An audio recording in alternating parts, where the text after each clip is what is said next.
আসসালামু আলাইকুম রহমতুল্লাহি ওয়া বারাকাতুহু।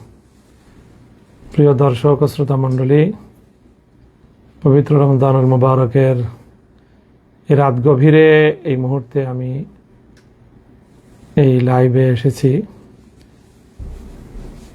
এটি তাৎক্ষণিক বিষয়ে প্রতিক্রিয়া ব্যক্ত করার জন্য। দর্শক শ্রোতা মণ্ডলী, আজ সারাদিন বিভিন্ন গণমাধ্যম এবং সামাজিক যোগাযোগ মাধ্যমে আপনারা একটি বিষয় লক্ষ্য করেছেন যে আজকে আমাদের ঢাকা 13 আসন মোহাম্মদপুর আদাবর শেরে বাংলানগর এই আসনে নির্বাচনকে কেন্দ্র করে যে সকল অনভিপ্রেত অনাকাঙ্ক্ষিত ঘটনা সংঘটিত হয়েছে সেটি দেশব্যাপী আলোচিত একটি বিষয়। আমরা সকলেই জানি বিগত ত্রয়োদশ জাতীয় সংসদ নির্বাচনে যে আসনগুলোতে ব্যাপকভাবে ইলেকশন ইঞ্জিনিয়ারিং হয়েছে এবং জনগণের রায় ছিনতাই করা হয়েছে অত্যন্ত নগ্নভাবে, তার মধ্যে সবচেয়ে আলোচিত আসন হলো ঢাকা 13 আসন। এখানে জনগণের যে ভোট এবং জনগণের যে রায় সেটাকে সুস্পষ্ট ষড়যন্ত্রের মাধ্যমে ছিনতাই করা হয়েছে এবং সেই ছিনতাইকাণ্ডের সাথে অত্যন্ত দুঃখজনকভাবে বাংলাদেশের দায়িত্বশীল অনেকগুলো মহল এটার সাথে জড়িত। তার সুস্পষ্ট বিভিন্ন প্রমাণাদি এবং ঘটনা প্রবাহ আমাদের সামনে বিদ্যমান রয়েছে। সেই সাথে আমি এই কথাও বলতে চাই যে এই নির্বাচনে আমরা আমাদের নির্বাচনকে নিয়ে আমরা আমাদের অভিমত ইতিমধ্যেই একাধিকবার ব্যক্ত করেছি। নির্বাচনটি ছিল দৃশ্যত সারাদিন অনেকটাই শান্তিপূর্ণ, সুশৃঙ্খল এবং মানুষের ব্যাপক আগ্রহ এবং উদ্দীপনা উৎসাহ একটি উৎসাহব্যঞ্জক পরিবেশে নির্বাচনটি সম্পন্ন হয়েছে। নির্বাচনটা যতটা সুন্দর, অংশগ্রহণমূলক এবং মানুষের উদ্দীপনার মধ্য দিয়ে আয়োজিত হয়েছে, কিন্তু সন্ধ্যার পর থেকে ফলাফল গণনার ক্ষেত্রে তার রিফ্লেকশন এবং তার যথাযথ বাস্তবায়ন আমরা দেখতে পারিনি। ফলাফল গণনার সময় নানা ধরনের ছলচাতুরির আশ্রয় নেওয়া হয়েছে, প্রতারণা করা হয়েছে এবং এক কথায় বলতে গেলে ইলেকশন ইঞ্জিনিয়ারিংয়ের মাধ্যমে টার্গেটকৃত ব্যক্তিবর্গকে তাদের জয় ছিনিয়ে নিয়ে তাদেরকে পরাজিত দেখানো হয়েছে। এবং তার মধ্যে সবচেয়ে গুরুত্বপূর্ণ যে আসনটিতে এই ইলেকশন ইঞ্জিনিয়ারিংয়ের মাধ্যমে জনগণের নির্বাচিত প্রার্থীর জয়ে ছিনতাই করা হয়েছে, তার মধ্যে ঢাকা 13 আসন হলো অন্যতম এবং সর্বাগ্রে। কিন্তু এখানেও সারাদিন দৃশ্যত নির্বাচনের পরিবেশ ছিল অনেকটাই শান্তিপূর্ণ এবং উৎসবমুখর। বড় ধরনের কোনো সহিংসতার ঘটনা এখানে ঘটেনি। সকাল থেকেই আমাদের 11 দলীয় নির্বাচনের প্রতীক রিকশা মার্কার যে সকল পোলিং এজেন্ট এবং তাদের যে সকল স্বেচ্ছাসেবক এবং কর্মীবৃন্দ ছিল তাদেরকে অনেক জায়গায় ভয়ভীতি প্রদর্শন করা হয়েছে, হুমকি ধমকি প্রদান করা হয়েছে এবং আমরা সকাল থেকেই অব্যাহতভাবে গণমাধ্যমে এই ঘটনার প্রতিবাদ জানিয়ে আসছিলাম। আমাদের ঢাকা 13 আসনটি 7টি ওয়ার্ড নিয়ে গঠিত এবং এই 7টি ওয়ার্ডের মধ্যে সকাল ভোর থেকেই সবচেয়ে বেশি আমাদের নেতাকর্মীদেরকে হুমকি ধমকি প্রদান করা হয়েছে এবং অশোভন আচরণ করা হয়েছে আমাদের এই 13 আসনের 34 নং ওয়ার্ডে। স্থানীয় বিএনপি নেতা রাজেশ খানের নেতৃত্বে এই জাতীয় কার্যকলাপ পরিচালনা করা হয়। আমাদের কেন্দ্রের বাইরে বুথগুলোতে আমাদের যে সকল নেতাকর্মীরা ভোটারদেরকে রিসিপশনের জন্য, তাদেরকে ভোটার স্লিপ প্রদান করার জন্য, ভোটারদেরকে এগিয়ে আনার জন্য যে সকল কার্যক্রম পরিচালিত হচ্ছিল, প্রতিটি সেন্টারে সেন্টারে, প্রতিটি কেন্দ্রে কেন্দ্রে এবং প্রতিটি আমাদের যে বুথ ছিল সবগুলোতে গিয়ে রাজেশ খান এবং তার সন্ত্রাসী বাহিনী ব্যাপকভাবে সন্ত্রাসী কার্যকলাপ পরিচালনা করেছে, হুমকি ধামকি প্রদান করেছে এবং তাদের অনেককে সেখান থেকে চলে যাওয়ার জন্য প্রাণনাশেরও হুমকি পর্যন্ত দিয়েছে এই রাজেশ খান। এই কথাগুলো আজ আমি ইলেকশনের অনেক দিন পরে এসে বলছি তা নয়।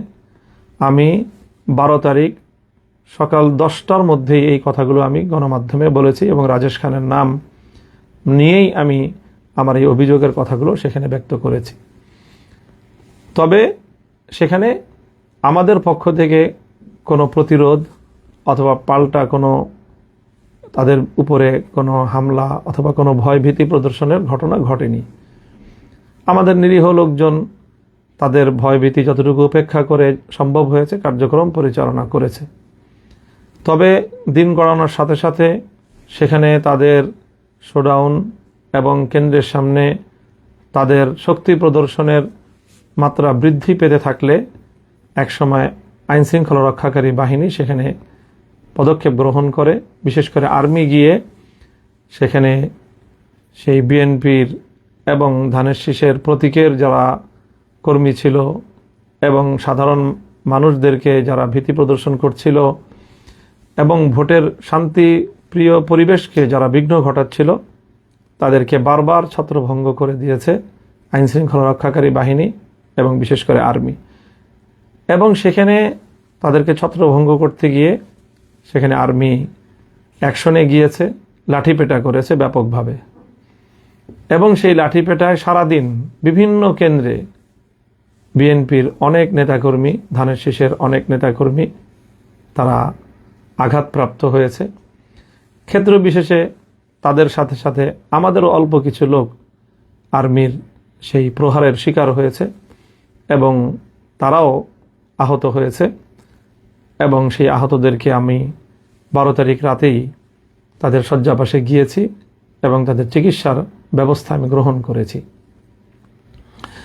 আর্মির এই আক্রমণ এবং তাদের ছত্রভঙ্গ করা, শান্তি শৃঙ্খলা রক্ষার এক পর্যায়ে ওখানে আমাদের লোকজনও যেরকম কিছু আহত হয়েছে আর প্রায় 90% জন বা তার চেয়েও বেশি সেখানে আক্রান্ত হয়েছে ধানের শীষের নেতাকর্মীরা। কারণ তারাই সকাল থেকে ভোট কেন্দ্র দখল করার এবং ভোটের পরিবেশ নষ্ট করার, ভয়ভীতি প্রদর্শন করার এই সকল সন্ত্রাসী কার্যকলাপগুলো পরিচালনা করছিল এবং এতে সবচেয়ে বেশি ভূমিকা ছিল রাজেশ খানের। সেই রাজেশ খানের কর্মী বাহিনীর সাথেই আর্মি তাদেরকে ছত্রভঙ্গ করতে গিয়ে তাদের উপর লাঠিপেটা করে এবং সেই লাঠিপেটায় তাদের মধ্যে অনেকে আহত হয়েছে এবং সেই আহতদের মধ্যে রাজেশ খানের নিকটাত্মীয় একজন হায়দার আলী নামে এক ব্যক্তি ছিলেন। সেটা আমরা আগে জানতে পারিনি, তাদের পরিচয় শনাক্ত করা যায়নি। আজকে ধানের শীষের প্রার্থী হয়তো আগাম তারা অনুভব করেছিল যে হায়দার আলীর তার অবস্থা শোচনীয়, আর্মির লাঠিপেটায় গুরুতর আহত এবং আইসিইউতে সে সম্ভবত ভর্তি ছিল এবং আমরা আশঙ্কা করছি যে তার অবস্থা সংকটাপন্ন এবং তার মৃত্যু নিশ্চিত জেনেই সকালবেলা ধানের শীষের প্রার্থী একটি এখানে সিন ক্রিয়েট করেছে এবং আমাদেরকে বা আমাদের উপর এর দায় চাপানোর জন্য একটি নাটক মঞ্চস্থ করেছে এবং সেই নাটকের মাধ্যমে মূলত তাদের সন্ত্রাসী কার্যকলাপ, রাজেশ খানের এই দখলদারি, সন্ত্রাস এবং ভোট কেন্দ্র দখল করার তাদের এই প্রবণতা এবং তার প্রেক্ষিতে সেনাবাহিনীর পদক্ষেপের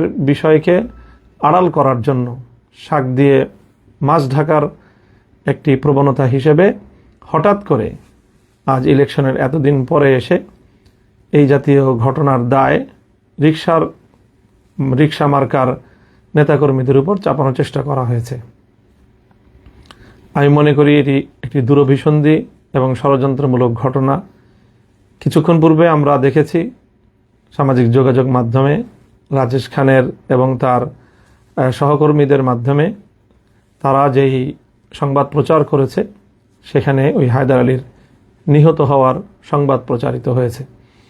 এবং আবারও তারা ওই শাক দিয়ে মাছ ঢাকার মতো মিথ্যাচার করে আর্মির হামলায় আহত হয়ে এবং শেষে নিহত ব্যক্তির এই ঘটনাকে তাদের সন্ত্রাসী কার্যকলাপ, রাজেশ খান তার নিজের অপরাধকে ঢাকা দেওয়ার জন্য সে আমাদের উপর এর দায় চাপানোর অপচেষ্টা চালিয়েছে। আমরা এই অপচেষ্টার তীব্র নিন্দা জানাই এবং সেখানে স্বাভাবিকভাবেই সিসিটিভির ফুটেজ থাকার কথা প্রতিটি কেন্দ্রকে সামনে রেখে। সেখানে কি ঘটনা ঘটেছিল, সেনাবাহিনী কেন তাদের উপর হামলা চালিয়েছিল, আমাদের কাছে একাধিক প্রত্যক্ষদর্শীর বরাতে এই সংবাদ এসেছে যে সেই দিন রাজেশ খান এবং হায়দার আলী তারা আর্মিকে চ্যালেঞ্জ করেছিল এবং আর্মিকে তারা সেখান থেকে হুমকি ধমকি দিয়ে আর্মির সাথেও অসদাচরণ করার প্রেক্ষিতে আর্মি তাদের উপরে চড়াও হয় এবং তারা আর্মির দ্বারা লাঠিপেটার শিকার হয় এবং সেই ঘটনাটির প্রেক্ষিতে এই মর্মান্তিক বিয়োগান্তক ঘটনাটি ঘটে যায়। কোনো মানুষের প্রাণহানি এটি অবশ্যই আমাদের সকলের কাছে অত্যন্ত মর্মান্তিক একটি বিষয়, দুঃখজনক একটি বিষয়।